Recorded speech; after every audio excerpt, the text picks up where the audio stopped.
Campus e-Virtual de Confandi, el espacio donde la educación y la tecnología se encuentran. Bienvenidos una vez más a nuestro capítulo de Tardeando con las TIC del Campus e-Virtual de Confandi. El día de hoy nos acompaña Arley Gómez Valencia. Arley, ¿cómo estás? Muy bien, muchas gracias. Nos encanta que estés con nosotros el día de hoy porque tenemos una persona que cuenta con más de 28 años de experiencia laboral en Confandi y trabajo general, siempre al servicio de la educación y la cultura. Él es un apasionado por su labor, es ingeniero de sistemas con una especialización en gestión de proyectos y su experiencia ha crecido de la mano de la tecnología, especialmente en todo lo relacionado con tecnologías emergentes, el componente financiero y la formación en estos temas. Para él, el área de educación es fundamental y en Confandi, un referente nacional ha encontrado el escenario perfecto para impulsar el aprendizaje e innovar y aportar el desarrollo del territorio. Arley, qué interesante todo lo que nos cuentas sobre ti. Muchas gracias, Cindy. Sí, de verdad que ha sido muy enriquecedor. Me encanta mi labor y bueno, aquí estamos.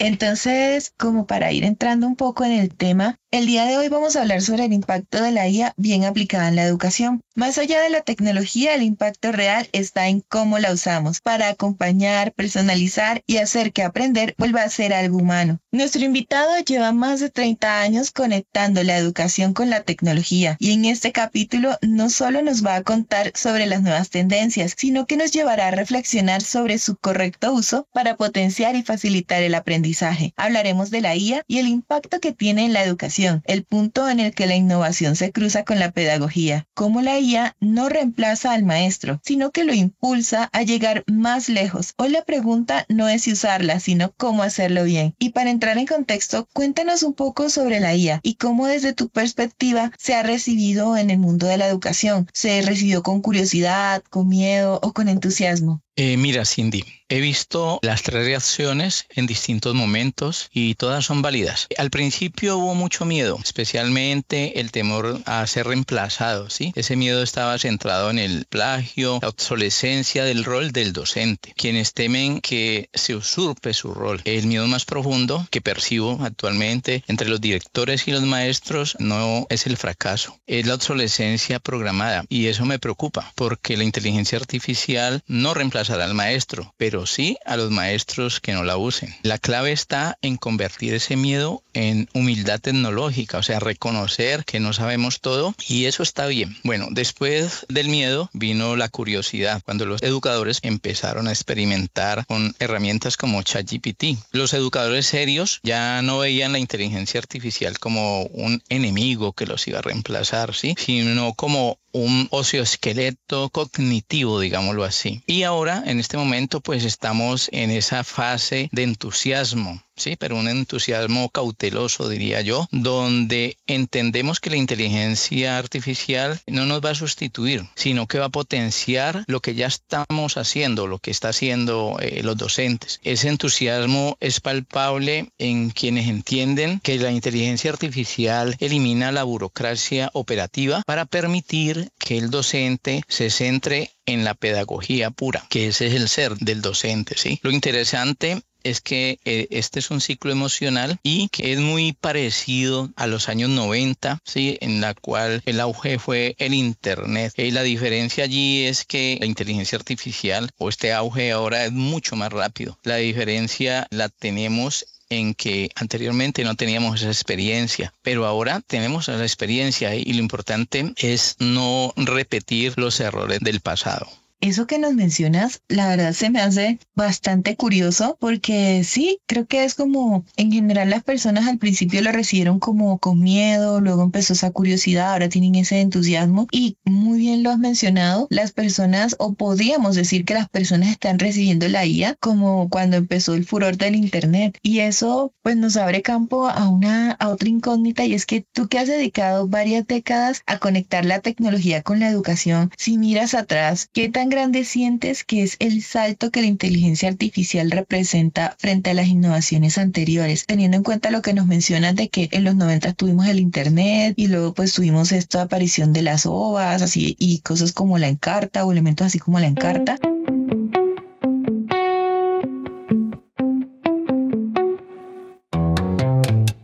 tan grande es ese salto que tenemos o en comparación?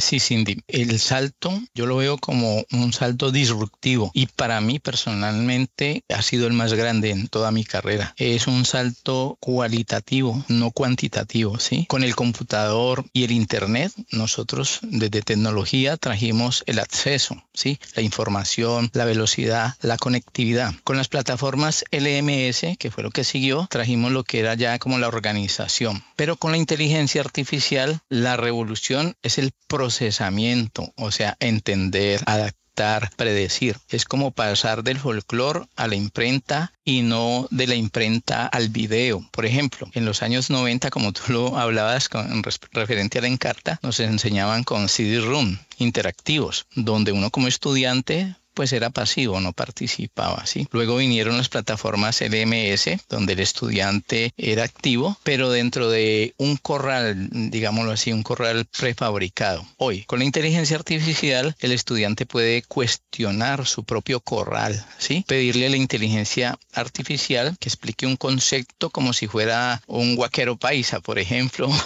o que genere una simulación del mercado en tiempo real. La diferencia es que la inteligencia artificial no solo responde, sino que también anticipa el error. Detecta, por ejemplo, que un estudiante confunde la derivada con el límite antes de que el profesor se dé cuenta de esto. Esto no es escalable, es personalización sintética, ¿sí? Es adaptabilidad al tiempo real. Por primera vez tenemos tecnologías que pueden ajustarse al ritmo del estudiante, entender sus dificultades específicas y ofrecer rutas personalizadas de aprendizaje. Es como pasar de tener un mapa estático a tener un GPS, ¿sí? Pues que tú ves que el GPS recalcula la ruta según el tráfico y así es actualmente la educación con la inteligencia artificial, o así pretende ser. La gran diferencia está en que la inteligencia artificial no solo entrega contenido, sino que puede dialogar, explicar, ¿sí? De múltiples maneras y acompañar todo ese proceso de pensamiento. Yo diría que no es una mejora incremental, es un cambio de paradigma donde nosotros pasamos de buscar respuestas a gestionar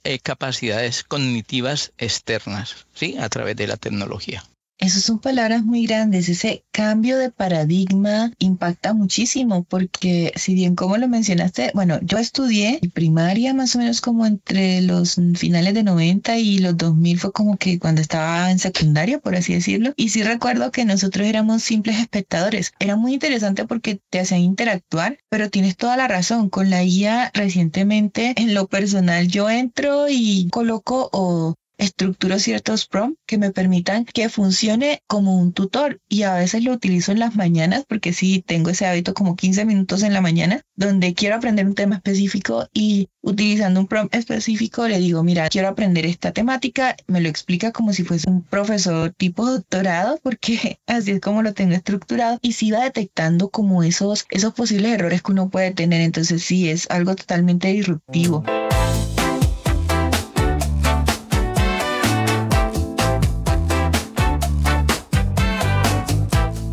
Y eso me lleva a hacerte una pregunta muy, muy personal y es que en tu experiencia, ¿has visto algún ejemplo donde la IA realmente haya mejorado la forma de enseñar o aprender? Y pues de ser así, si tienes alguno, ¿te gustaría compartirlo con nosotros? Claro, Cindy, pues como tú conoces, no soy docente, pero sí convivo con ellos, con el área educativa, con sus dolores, sus necesidades, ¿sí? Y pues también he estado en seminarios, en presentaciones de proveedores de tecnologías como Google y otros incluso. Y te digo que el caso, por ejemplo, más potente es la tutoría adaptativa en tiempo real. He visto ejemplos en casos de uso donde la inteligencia artificial no solo califica un ejercicio de matemática, sino que diagnostica el error en un proceso lógico del estudiante, en su proceso cognitivo. Un ejemplo, te lo voy a dar a manera de ejemplo, que es un caso real que se hizo con la plataforma de Google, un ejercicio que se hizo con un estudiante donde falló en cálculo. Esa falla no fue por no saber derivar, sino por un vacío en álgebra básica de hace 2 años. La inteligencia artificial detectó esa brecha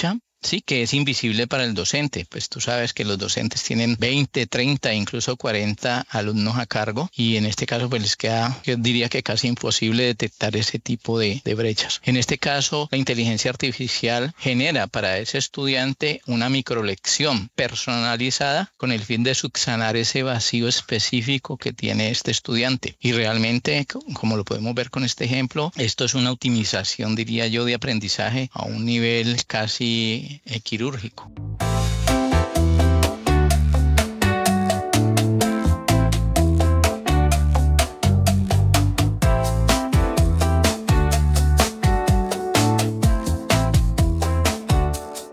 Muy interesante lo que nos mencionas porque esa facilidad que nos está dando la inteligencia artificial de poder cerrar esas brechas o ayudar a cerrar esas brechas, no solamente en estudiantes de colegios, sino en universidades, en institutos técnicos, incluso dentro de las empresas, puede funcionar muchísimo para potenciar el aprendizaje de las personas. Y pues teniendo en cuenta eso y pues lo que mencionaste anteriormente sobre los pensamientos, lo del miedo a las personas, muchas veces se piensa que la IA puede deshumanizar. Pero tú que has trabajado tan de cerca con ella, ¿en qué momento has visto que por el contrario logra acercar más a los docentes y a los estudiantes? Te cuento, Cindy, y de pronto lo que voy a decir suena contradictorio, pero la inteligencia artificial rehumaniza el aula al automatizar lo robótico. Me explico. Un docente promedio emplea hasta un 40% de su tiempo calificando, llenando planillas, planeando lecciones genéricas. Al delegar esto a la inteligencia artificial, el maestro recupera tiempo para mirar a los ojos a su estudiante, entender su contexto emocional y hacer mentoría. La inteligencia se encarga de la transmisión de datos y el humano se encarga de la formación de criterios y valores. Allí hay que hacer énfasis en esa gran diferencia. Cuando la tecnología asume la carga cognitiva, lo que es repetitivo, libera ese espacio para la empatía, ¿sí? Precisamente cuando libera al docente de esas tareas mecánicas, cuando el profesor no tiene que pasar horas y horas calificando esos exámenes de opción múltiple, por ejemplo, porque la IA ya lo hace, él puede usar esas horas para tener conversaciones significativas con sus estudiantes, para compartir. Por otro lado, la inteligencia artificial también ayuda a identificar tempranamente a estudiantes que están luchando silenciosamente, ¿sí? Permitiendo con esto intervenir de manera oportuna. También he visto estudiantes tímidos, ¿sí? Lo digo por ejemplo por mi nieta, que no se atreven a hacer preguntas en clase, pero sí se sienten cómodas allí practicando con un tutor de inteligencia artificial antes de participar en su salón de clases. Es como un preentrenamiento que les va a dar mayor seguridad. Allí lo importante es que la inteligencia artificial no reemplaza ese vínculo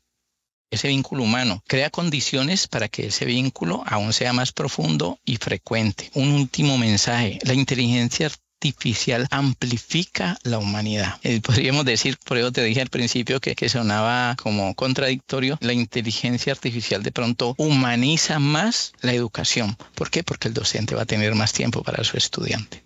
Claro que sí, es como recuperar lo que realmente es un docente o un tutor que acompañan en el proceso de aprendizaje de las personas y pues al automatizar esos procesos mucho más, por así decirlo, como repetitivos o mecánicos, da mucho más tiempo a las personas, a los tutores para acercarse a cada uno de sus estudiantes, escucharlos, compartir y ayudarlos a crecer. Creo que eso que acabaste de mencionar también sobre esos tutores personalizados que ayudan a las personas que son tímidas es una muy buena herramienta. Pues me lleva a que, desde tu experiencia, ¿qué hace que una implementación de IA en la educación sea realmente bien aplicada? ¿Qué diferencia una herramienta útil de una que solamente sigue una moda? Te soy sincero, de todas las preguntas, pues todas las preguntas han sido muy interesantes, pero esta en particular me encantó. ¿Por qué motivo? Porque yo soy analista de soluciones de negocios. Tengo que encargarme de que esa solución que le va a llegar a la institución pues sea la correcta, ¿sí? La respuesta te la voy a dar desde 3 aspectos que considero fundamentales para la implementación correcta de la inteligencia artificial y también los pilares sobre los cuales debe de estar soportada dicha implementación. Y Ojalá muchas instituciones que estén pensando en implementar inteligencia artificial tuvieran en cuenta, porque me parece muy importante. Las tres cosas fundamentales podríamos dividirlas así.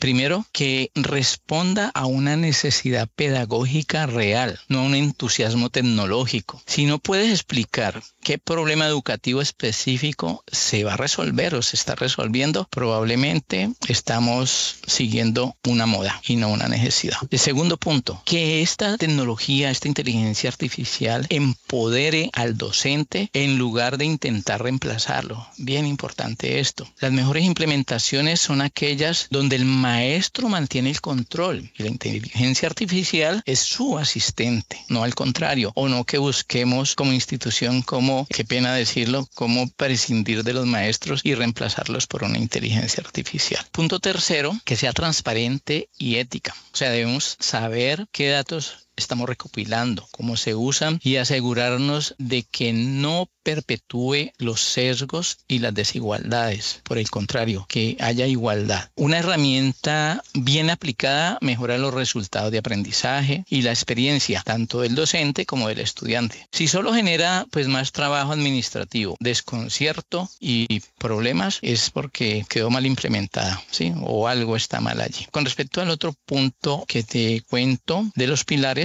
es el primer pilar, diría yo, es la intencionalidad pedagógica, y bien importante esto, es intencionalidad pedagógica, no tecnológica. O sea, yo soy desde el área de tecnología, pero es mucho más importante lo pedagógico que lo tecnológico. Si, por ejemplo, quienes van a implementar, la pregunta que se hacen es ¿qué hace esta herramienta? Yo diría que ahí ya empezamos mal. Deberíamos de pensar es ¿qué problemas de aprendizaje quiero resolver? Esa sería la pregunta real. Por ejemplo, si los estudiantes no critican las fuentes, ¿sí? Sus fuentes de datos, la inteligencia artificial debe estar configurada para cuestionar sus afirmaciones y no para validarlas. Y en estos momentos se ha detectado con por ejemplo, ChatGPT, que en ocasiones tú respondes y ChatGPT te felicita, te dice que sí, que todo está ok, y realmente no es así, porque no está cuestionando. Y el segundo pilar es la transparencia radical con el estudiante.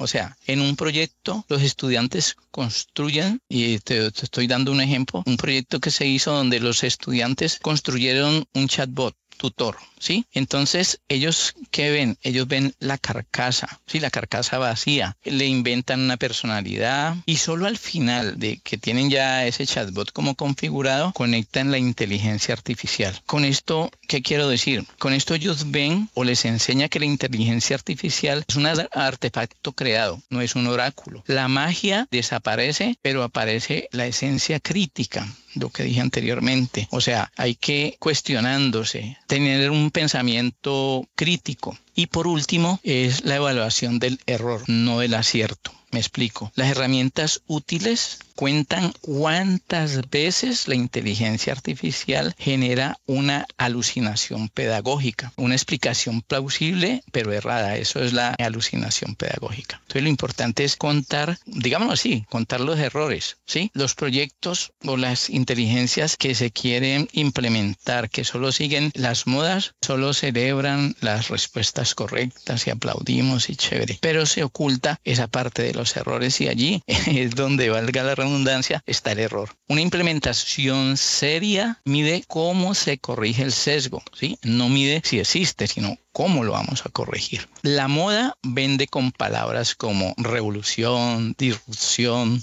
¿sí? Actualización. La herramienta se narra con una historia de maestros agotados, ¿sí? Que quieren recuperar su sueño, y de estudiantes tímidos que preguntan sin miedo, como el que te comenté de mi nieta. Entonces, allí se puede diferenciar cuándo es moda y cuándo realmente es una herramienta.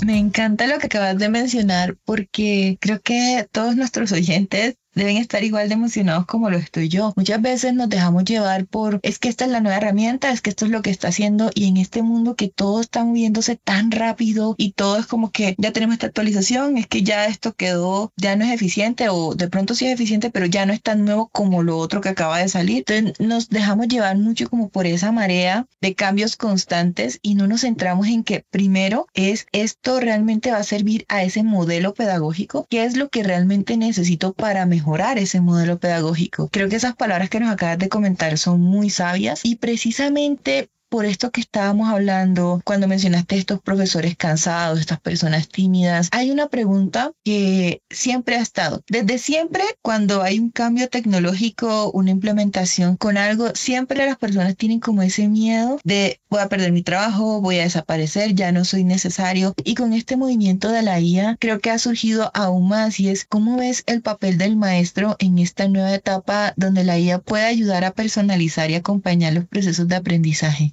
Yo te diría que el maestro se vuelve más importante, no menos importante. Su rol evoluciona de transmisor de información a un arquitecto de experiencia de aprendizaje, a un mentor, a un guía emocional, como comentaba anteriormente. La inteligencia artificial puede, por ejemplo, explicar el teorema de Pitágoras de 1000 maneras diferentes, pero no puede inspirar a un estudiante a amar las matemáticas, no puede celebrar sus pequeñas victorias con alegría genuina, así como lo hace un maestro. No puede detectar que detrás de un bajo rendimiento hay una situación familiar difícil que está afectando a este estudiante. Allí la inteligencia artificial pues no puede hacer nada. El maestro del futuro necesita ser más humano, más empático, más creativo, que actualmente no estoy diciendo que no lo es, pero por tanta carga operativa y tantas cosas repetitivas, pues le queda poco tiempo para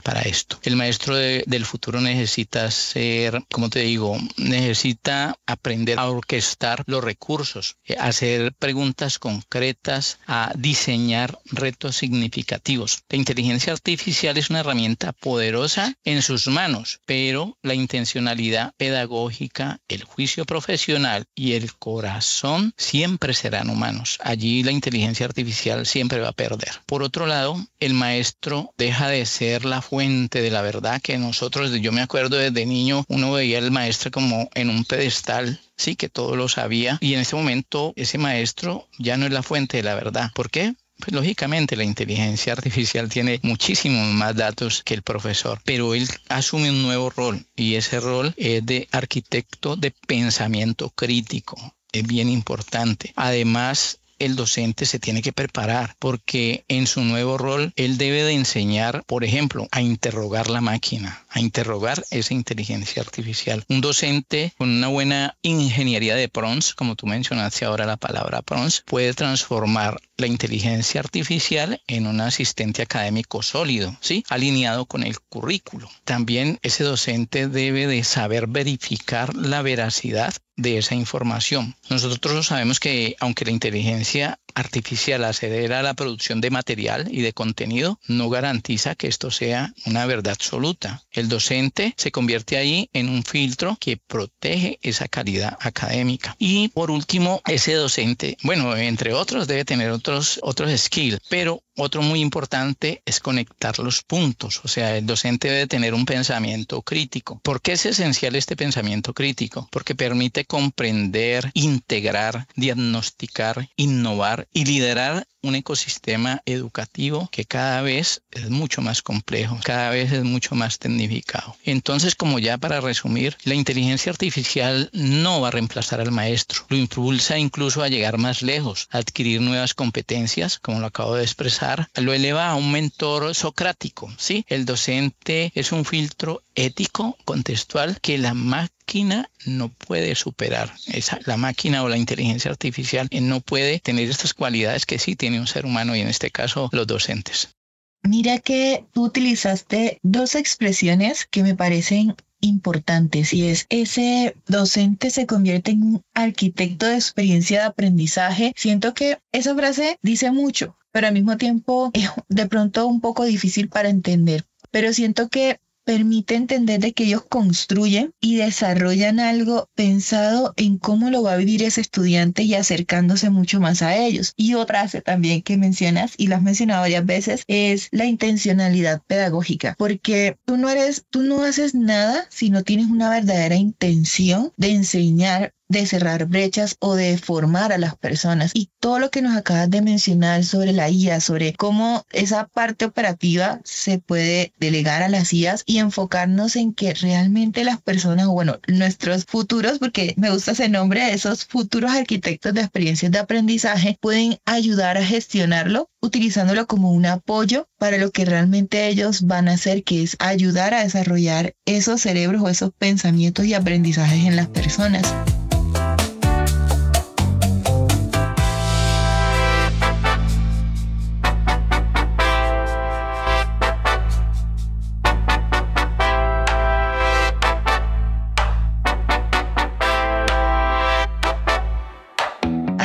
Para ir cerrando, si pensamos en un país como Colombia, que tiene realidades tan diversas, ¿cómo crees que puede la inteligencia artificial ayudarnos a cerrar brechas educativas sin perder la sensibilidad local y humana?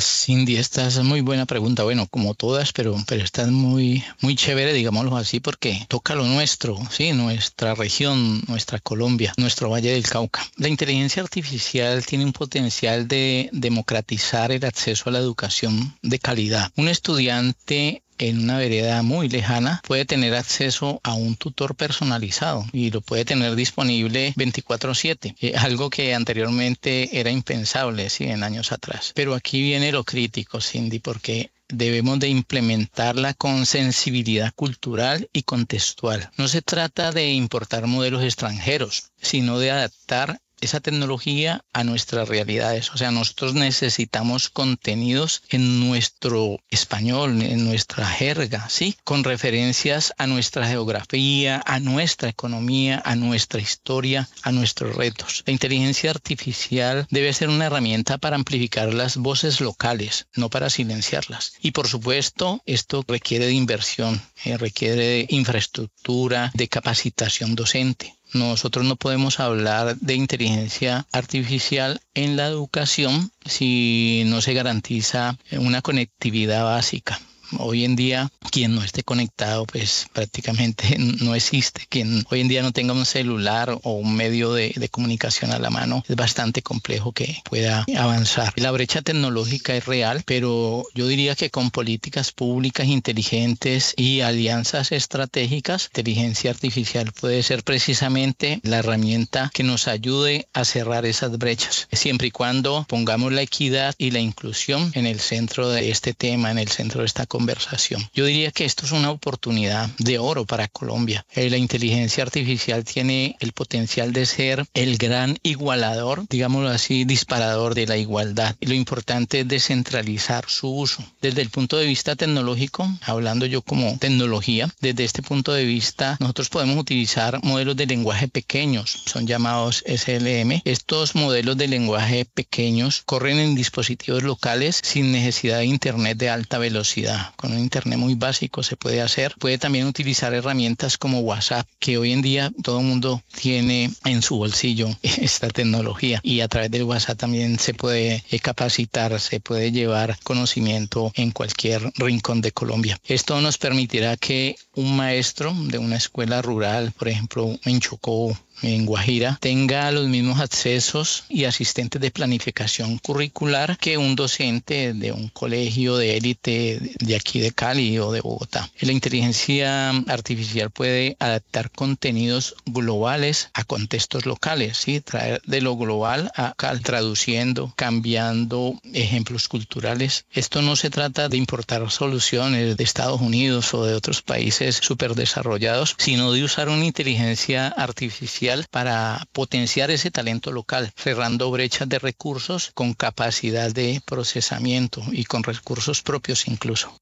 Creo que no había una mejor forma de ir cerrando este tema que lo que acabas de contarnos, porque efectivamente la tecnología siempre ha sido la forma para que la educación pueda llegar a muchas personas y siempre hay que facilitar esos procesos. Eso que mencionas de utilizar ese lenguaje de SLM, la verdad me generaste mucha curiosidad. Aquí lo tengo anotado y pienso ir a buscar una vez terminemos pues este capítulo, porque recordemos, Colombia es un país cuya geografía es hermosa, maravillosa, pero al mismo tiempo nos ha separado mucho. Por eso, si nos vamos un poquito al pasado y hablamos de Radio Sutatensa, creo que mucha gente, por lo menos los abuelitos de uno, los papás de uno la conocieron y estudiaron con ellas muchas veces. Su única forma de llegar era utilizando la radio. Y eso mismo lo podemos hacer con la tecnología, así como nos estás mencionando. Y qué mejor forma que incluir o meter esa información mucho más regional, mucho más de nuestra cultura, porque pues los modelos exteriores son muy buenos como punto de referencia, pero ¿por qué no crear un modelo sostenible basado en nuestra cultura, teniendo en cuenta nuestra geografía? Y bueno, ha estado muy buena la charla, la verdad no quisiera que se acabara, pero me gustaría como contarles o reafirmar que la inteligencia artificial no es solo una tendencia tecnológica, es una oportunidad para volver a poner el foco en lo esencial, aprender, enseñar y conectar, porque cuando la IA se aplica con propósito, la educación no pierde humanidad, la amplifica. Nos escuchamos en el próximo episodio de Campus Virtual de Confandi, donde seguimos explorando juntos cómo la innovación puede dejar una huella real en la forma de aprender. Arley, muchísimas gracias por acompañarnos en este capítulo. Esperamos que nos vuelvas a acompañar y pues de pronto hablemos no solo de tecnología, sino también sobre la educación financiera y todos estos elementos que nos estabas contando hace un momento. Claro que sí. Espero la invitación, de verdad. Un espacio muy gratificante. Me encanta hablar de lo que amo. Te agradezco muchísimo. Muchísimas gracias. Muchísimas gracias, Arley. Entonces esperamos volverte a tener acá y para todos nuestros escuchas, muchísimas gracias por acompañarnos en este capítulo una vez más de Tardeando con las TIC de Campus Virtual de Confandi. Hasta pronto.